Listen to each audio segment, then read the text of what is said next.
بسم اللہ الرحمن الرحیم نحمده ونصلی ونسلم علی رسوله الکریم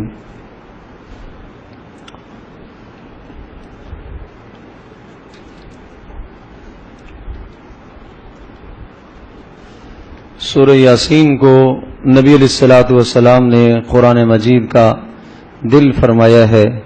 حضرت معقل بن یسار رضی اللہ تعالی عنہ ارشاد فرماتے ہیں کہ نبی اکرم صلی اللہ تعالی علیہ وسلم نے ارشاد فرمایا کہ ہر چیز کا ایک خلاصہ ہوتا ہے، دل ہوتا ہے۔ قرآن مجید کا دل اور خلاصہ وہ سورہ یاسین ہے۔ سورۃ الفاتحہ کو بھی خلاصہ کہا گیا، اسی طرح سے سورہ یاسین کو بھی۔ اور پھر ارشاد فرمایا کہ اس سورہ مبارکہ کو تم مردوں پر پڑھا کرو، یہ ان کے لیے بخشش کے لیے بہترین چیز ہے۔ اور خاص طور پر اس وقت کہ جب کسی کی روح نکلنے کا وقت ہو، روح قبض ہو رہی ہو اور سختی موت اور حیات کی کشمکش میں مبتلا ہو، تو اس وقت حکم ہے اس سورہ مبارکہ کو مردے کے پاس پڑھنا۔ مردے سے مراد جو مرنے لگا ہے، آخری لمحات میں چل رہا ہے، تو اس کے پاس پڑھنے سے اس کی روح آسانی سے نکل جاتی ہے اور اسے کلمہ یاد آ جاتا ہے، اس لیے اس کے پڑھنے کا حکم ہے۔ باقی اس میں جو مضامین ہیں جس لیے اس کو دل کہا گیا وہ شروع کی صرف چند آیتیں ہیں۔ یاسین والقرآن الحکیم انک لمن المرسلین علی صراط مستقیم، ان آیتوں کی وجہ سے اس کو دل کہا گیا۔ اس میں کیا ہے؟ قسم ہے حکمت والے قرآن کی، قسم ہے حکمت والے قرآن کی، انک لمن المرسلین، اے نبی آپ رسولوں میں سے ایک ہیں۔ نبی علیہ الصلوۃ والسلام کو تسلی دی گئی اس میں، اعلی صراط مستقیم، آپ سیدھے راستے پر ہیں۔ لوگ آپ کو مجنون کہیں، دیوانہ کہیں، پاگل کہیں، آپ سیدھے راستے پر ہیں اور آپ اللہ کے رسول ہیں، آپ غم نہ کیجیے۔ اور یہ آپ کے پاس جو کلام ہے تنزیل العزیز الرحیم، اس اللہ کی طرف سے نازل کیا ہوا ہے جو العزیز، جو غالب ہے اور رحم کرنے والا ہے، اس اللہ کی طرف سے یہ کلام اترا۔ اور کیوں اتارا؟ لتنذر قوما ما انذر آباؤہم فہم غافلون، تاکہ آپ ایسے لوگوں کو ڈرائیں کہ جن کے آباء و اجداد کو نہیں ڈرایا گیا۔ سرزمین مکہ میں حضرت اسماعیل علیہ الصلوۃ والسلام سے لے کر حضرت صلی اللہ علیہ وسلم تک بیچ میں کوئی رسول نہیں آیا، اس لیے یہ جملہ ارشاد فرمایا تاکہ آپ ایسی قوم کو ڈرائیں کہ جن کے آباء و اجداد کے پاس ڈرانے والا کوئی نہیں آیا۔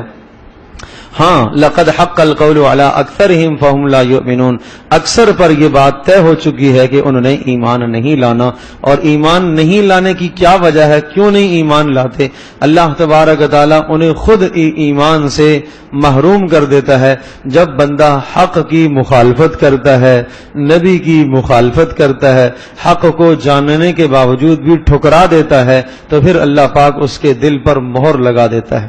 فرمایا انا جعلنا فی اعناقہم اغلالا فہی الی الاذقان فہم مقمحون، ایسوں کی مثال یہ سمجھو جو حق کی مخالفت کرنے والے ہیں کہ ان کے گلے میں توق ڈال دیا گیا ہو، وہ دائیں بائیں دیکھنے سے قاصر ہو گئے، وہ نیچے دیکھنے سے قاصر ہو گئے، سر اٹھے گا اٹھا ہی رہا اور سامنے ہی دیکھ رہا ہے، دائیں بائیں دیکھنے سے وہ قاصر ہے۔ وَجَعَلْنَا مِن بَيْنِ أَيْدِيهِمْ سَدًّا وَمِنْ خَلْفِهِمْ سَدًّا فَأَغْشَيْنَاهُمْ فَهُمْ لَا يُبْصِرُونَ، اور ہم نے ان کے آگے اور پیچھے بھی پردے ڈال دیے، اب وہ نہیں دیکھ سکتے، حق کو نہ دیکھ سکتے ہیں، نہ سمجھ سکتے ہیں، نہ سن سکتے ہیں۔ اے نبی آپ ڈرائیں یا نہ ڈرائیں، اب انہوں نے ایمان نہیں لانا۔ انما تنذر من اتبع الذکر وخشی الرحمن بالغیب، ہاں آپ کس کو ڈرائیں یا آپ کی نصیحت کس کو فائدہ مند ہو سکتی ہے؟ یہ کس کی نصیحت؟ نبی کی نصیحت۔ غور فرمائیں، نبی کی نصیحت ہے، اس میں کیا نقص ہے، اس میں کیا کمی ہو سکتی ہے، تصور بھی نہیں کیا جا سکتا وہاں کمی کا اور نقص کا۔ پھر بھی ارشاد فرمایا آپ اس کو ڈرا سکتے ہیں من اتبع الذکر، جو قرآن مجید کی اتباع کرے، وخشی الرحمن، اور جو اللہ سے ڈرتا ہو، بالغیب بن دیکھے اللہ سے ڈرتا ہو، ایسے کو آپ کی نصیحت فائدہ دے گی۔ اور جو حق کی مخالفت کرتا ہے اس کو آپ کی نصیحت بالکل فائدہ نہیں دے گی۔ کتنے کافر تھے رسول پاک صلی اللہ علیہ وسلم کی مجلس میں آ کر بیٹھتے تھے، سنتے تھے، ساری بات سنتے تھے۔ ابو جہل نے کوئی ایک بار سنا؟ سینکڑوں بار رسول پاک صلی اللہ علیہ وسلم کی باتوں کو سنا، حضرت صلی اللہ علیہ وسلم کی مجلس میں بیٹھا، ابو لہب میں کوئی ایک بار سنا، سینکڑوں بار سنا، لیکن جب سے اندر کا ضمیر نہ چاہتا ہو تو اللہ تبارک و تعالیٰ دل کو نہیں پھیرتا جب تک خود انسان ارادہ نہ کرے، ہدایت کا ارادہ نہ کرے۔ عمر بن خطاب رضی اللہ تعالی عنہ قتل کرنے کے ارادے سے نکلے، لیکن جب قرآن مجید کے کلمات کو سنا تو دل بدلا اور سننے کے بعد کہنے لگے اچھا مجھے بھی سناؤ۔ اندر ایک طلب پیدا ہوئی تو اللہ پاک نے ان کے دل کو بدل دیا اور وہ رسول پاک صلی اللہ علیہ وسلم کے قدموں میں حاضر ہو گئے۔ تو اس طرح سے جب بندہ از خود نہیں چاہتا، سنورنا نہیں چاہتا، ہدایت پر آنا نہیں چاہتا، اللہ تبارک و تعالیٰ کا اصول اور ضابطہ یہ ہے کہ جب بندہ خود ہدایت چاہے گا، طلب کرے گا تو اللہ پاک اسے نوازتا ہے۔ بندہ خود جب نیکی کی طرف لگتا ہے تو اللہ تبارک و تعالیٰ اس کے لیے اسباب کھول دیتے ہیں، اور جب گناہ کی طرف لگتا ہے تو پھر گناہوں کے راستے اس کے لیے ہموار ہونا شروع ہو جاتے ہیں۔ پھر فرمایا انا نحن نحیی الموتى ونکتب ما قدموا وآثارهم، ہم تمہارے نقش قدم کو لکھ رہے ہیں، جو تم چلتے ہو تمہارے قدموں کے نشانات کو بھی ہم لکھ رہے ہیں، گناہ کی طرف جا رہے یا نیکی کی طرف جا رہے، یہ سب کے سب قدم لکھے جائیں گے اور قیامت میں ان کا حساب ہوگا۔ پھر ایک مثال ذکر فرمائی وَاضْرِبْ لَهُمْ مَثَلًا أَصْحَابَ الْقَرْيَةِ إِذْ جَاءَهَا الْمُرْسَلُونَ، تین اشخاص حضرت عیسیٰ علیہ الصلوۃ والسلام کے فرستادہ اور بھیجے ہوئے تین لوگ تھے، اور ان کو ایک بستی کی طرف عیسیٰ علیہ الصلوۃ والسلام نے بھیجا کہ جاؤ جا کر ان کو اللہ کی توحید کا پیغام سناؤ، اللہ کی وحدانیت کی طرف انہیں دعوت دو، اور ان کو اللہ کا ایک ہونا بتاؤ اور میرا رسول ہونا انہیں بتاؤ۔ چنانچہ یہ تین اشخاص عیسیٰ علیہ الصلوۃ والسلام کے حواریین میں سے یہ پہنچے اور انہوں نے جا کے بستی والوں سے کہا انا الیکم مرسلون، ہم تمہارے پاس آئے ہیں بھیجے ہوئے۔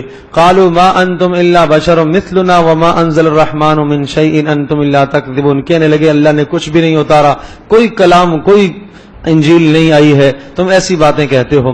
قالوا ربنا يعلم انا الیکم لمرسلون، ان تینوں نے کہا ہمارا رب جانتا ہے کہ ہمیں بھیجا گیا ہے عیسیٰ علیہ السلام کی طرف سے، عیسیٰ علیہ السلام اللہ کے برحق رسول ہیں، وما علینا الا البلاغ المبین، بس ہمارا کام پہنچا دینا ہے، تمہاری مرضی مانو نہ مانو۔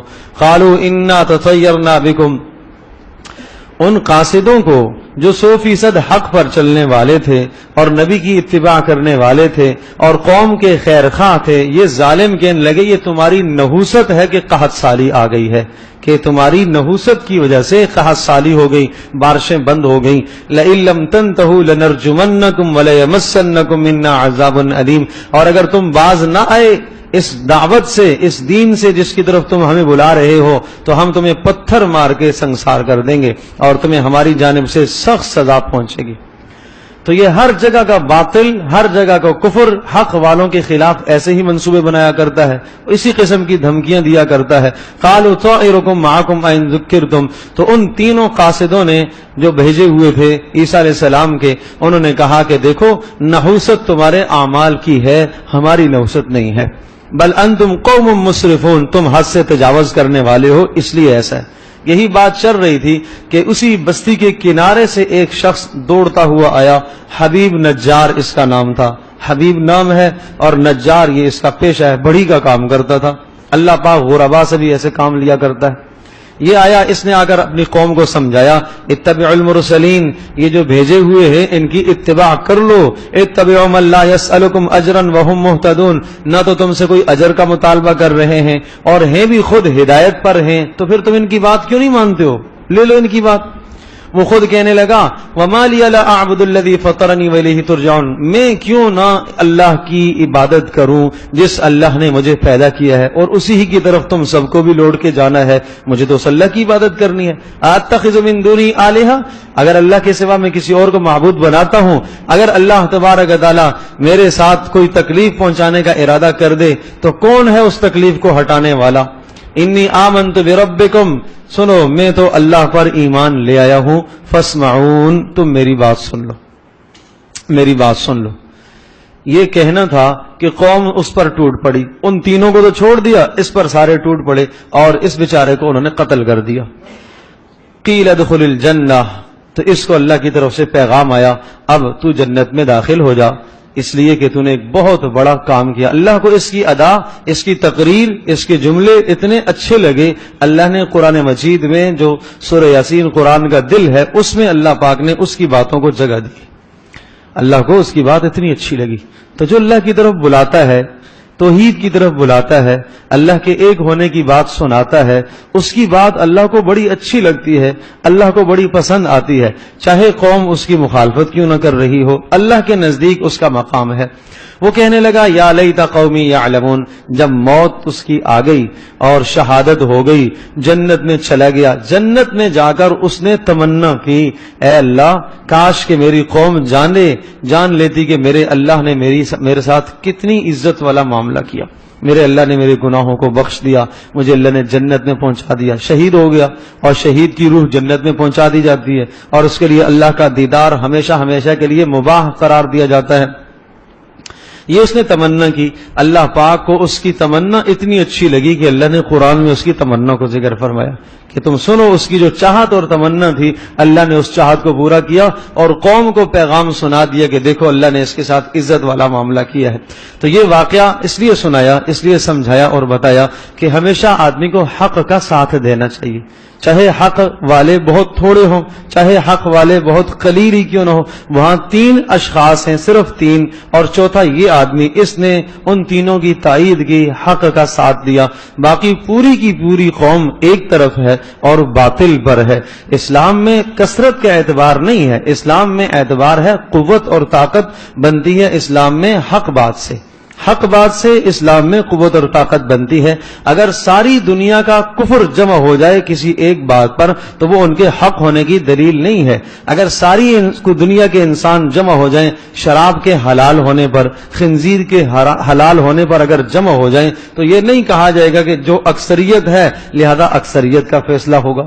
نہیں، اکثریت کو نہیں دیکھا جاتا، بات حق دیکھی جاتی ہے کہ حق بات کس طرف ہے. اور دیکھو ہمیشہ یاد رکھو، حق کو ماننے والے ہمیشہ قلیل ہی ہوا کرتے، حق کی اتباع کرنے والے ہمیشہ تھوڑے ہی ہوتے ہیں. شروع میں بھی جو فرمایا فہم لقد حق القول والا اکثرہم فہم لا یؤمنون، اکثر پر یہ بات طے ہو گئی کہ نہیں مانیں گے. اکثریت نے نہیں ماننا ہوتا، مانتے ہمیشہ اقلیت والے ہیں، ہمیشہ قلیل لوگ.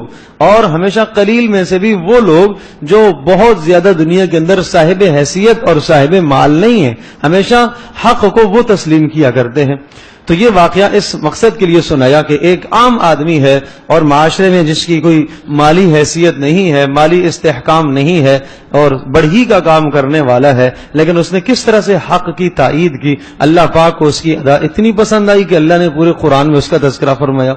اور اس کے بعد اللہ نے اپنی قدرت کے دلائل ذکر فرمائے. یہ زمین بنجر نہیں دیکھتے ہو کہ ہم نے پانی اس پر برسایا اور یہ لہلاتے ہوئے سبزے اس نے کس طرح سے اگائے اور قسم قسم کے ہم نے باغات پیدا کیے. یہ اس لیے سب کچھ دیا تاکہ تم اسے کھاؤ اور اللہ کا شکر ادا کرو. کیا تم میں سے کسی ایک نے ایسا کوئی بنایا؟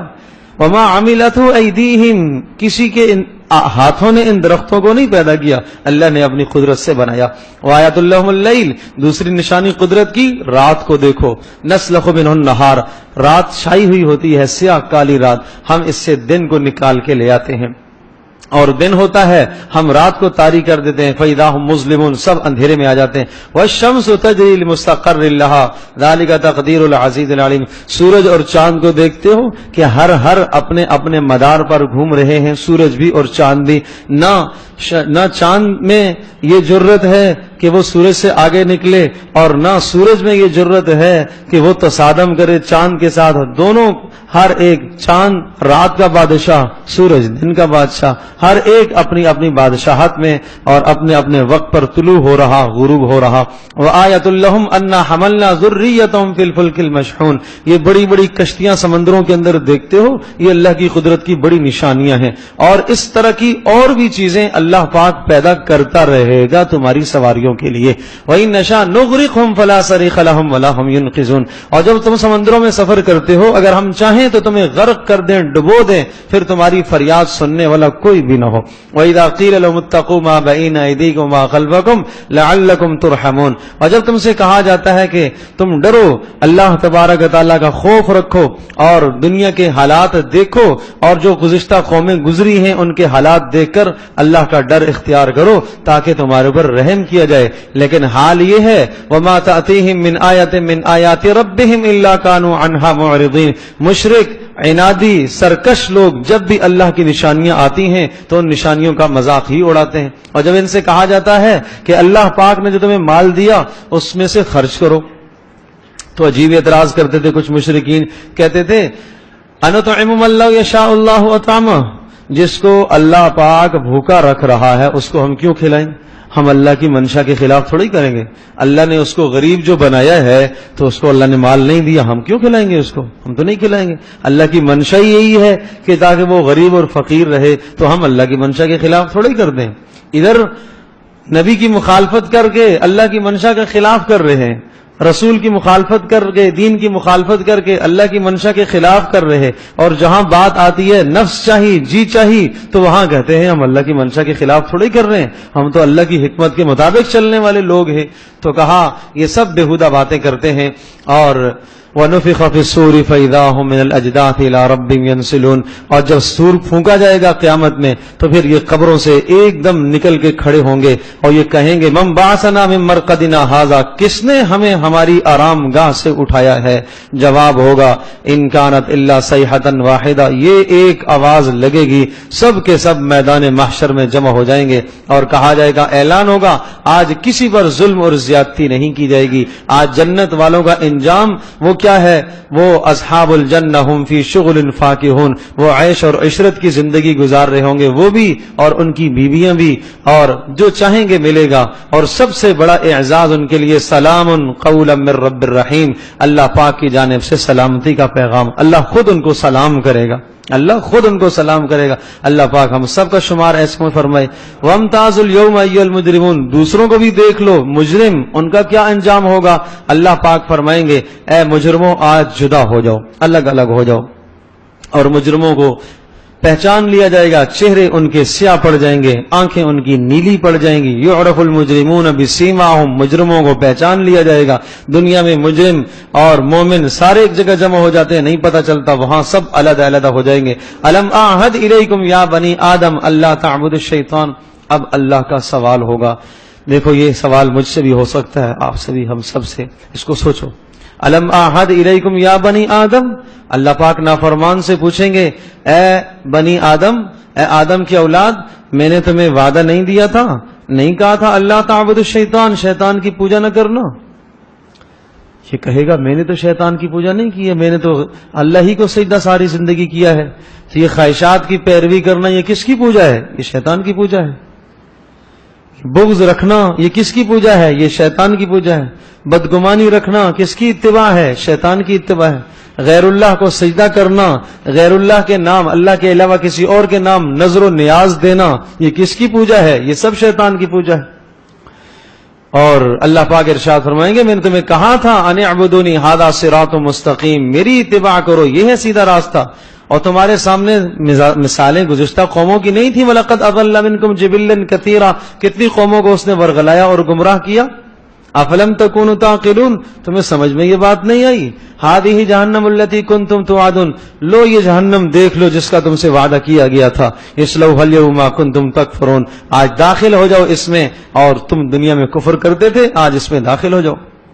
اليوم نختم على افواههم, معذرت کرنا چاہے گا یا اللہ میں نے تو یہ نہیں کیا تھا, یہ فرشتوں نے خود ہی اپنی طرف سے لکھ دیا ہے, ایسا ایسا ہوا.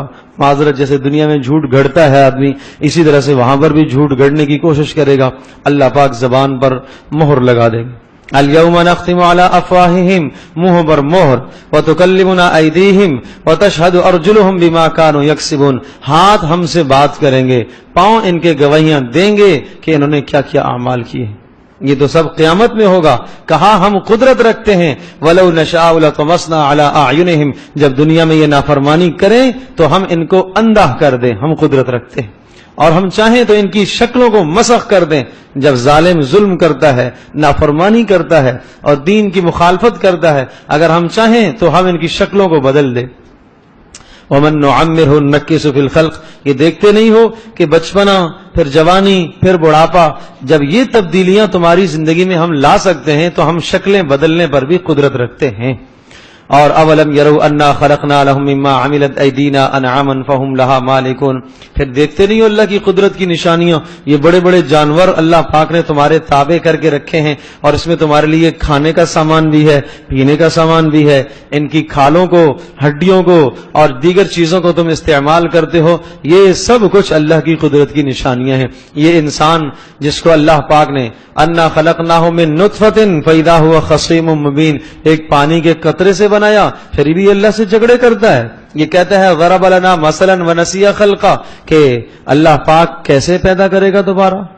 ایک کافر آیا آپ علیہ السلام کی خدمت میں اور ہاتھ میں اس نے ایک ہڈی بوسیدہ پکڑی ہوئی کسی مردے کی قبر سے اٹھا کے لے آیا اور اس کو مسل رہا، چور چور کر رہا اور پھر ہاتھ پر رکھ کر اس کو پھونکا. وہ کہتا ہے کہ من یحیی العظام وہی رمیم، اس بوسیدہ ہڈی کو کون زندہ کرے گا؟ تو کہتا ہے دوبارہ اٹھائے جائیں گے، کون اس کو زندہ کرے گا؟ یہ کہاں کہاں منتشر بکھری پڑی ہڈیاں ہیں، کیسے زندہ ہوگی؟ گوشت کہاں چلا گیا، ہڈیاں کہاں چلی گئیں، کھالیں کہاں چلی گئیں؟ کیڑوں نے کھا لی، کیڑوں کے پیٹوں نے، ان کیڑوں کو آگے اور کیڑوں نے کھا لیا، جانوروں نے کھا لی، زمین میں مل گئے ذرات. کون بنائے گا اس کو؟ جواب آیا قل، کہہ دیجئے یحییھا الذی انشأھا اول مرہ، وہی اللہ پیدا کرے گا جس اللہ نے پہلی بار اس کو پیدا کیا ہے. وَهُوَ بِكُلِّ خَلْقٍ عَلِيمٌ، تم پریشان نہ ہو جاؤ، وہ اپنی مخلوق کو جانتا ہے کہ ذرات کہاں منتشر ہیں، کہاں بکھرے پڑے اس کے ذرات ہیں، وہ جانتا ہے. الَّذِي جَعَلَ لَكُم مِّنَ الشَّجَرِ الْأَخْضَرِ نَارًا، جس نے تمہارے لیے آگ پیدا کی ہے، تو وہ اللہ پاک تمہیں بھی پیدا کرنے کی قدرت رکھتا ہے.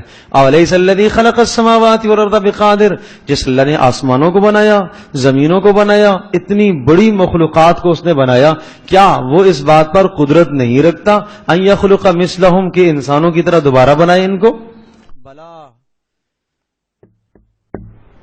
بلا کیوں نہیں، وَهُوَ الْخَلَّاقُ الْعَلِيمُ، وہ خوب پیدا کرنے والا اور جاننے والا. اچھا اس کے پیدا کرنے کا انداز کیا مشکل ہے؟ ہڈیاں جمع کرے گا یا پہلے مٹی جمع کرے گا، پھر ہڈیاں جمع ہوں، پھر بال جمع ہوں، پھر کھال جمع ہوں؟ نہیں، انما امرہ اذا اراد شیئا ان یقول له کن فیکون. اس کے پیدا کرنے کا معاملہ ایسا ہوگا، وہ کہے گا کہ پیدا ہو جاؤ تو وہ پیدا ہو جائے گی، وہ کہے گا زندہ ہو جاؤ، کھڑے ہو جاؤ، سب کھڑے ہو جائیں گے. سور پھونکی جائے گی، دوسری سور، تو سب قبروں سے اٹھ جائیں گے اور حضرت اسرافیل یہ آواز لگائیں گے کہ اے بوسیدہ ہڈیوں، اے گوشتو ہڈیوں کے ساتھ مل جاؤ. اللہ اکبر، اے بوسیدہ ہڈیوں جمع ہو جاؤ آپس میں، اے مٹی کے ذرات اب جمع ہو جاؤ سارے.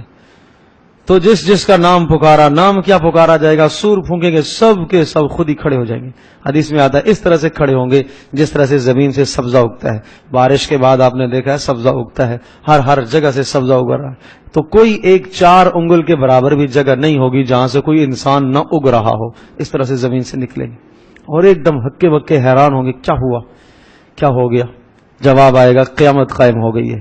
سب کے سب ننگے، جسم ننگا، کسی کو دیکھنے کی فرصت ہی نہیں.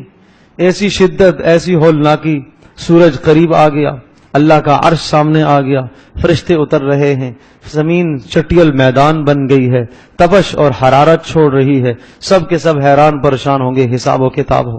پھر اللہ پاک نے سورۃ الصافات میں قسمیں کھا کر فرشتوں کی کہا ان الہکم لواحد، تمہارا رب تو ایک ہی ہے.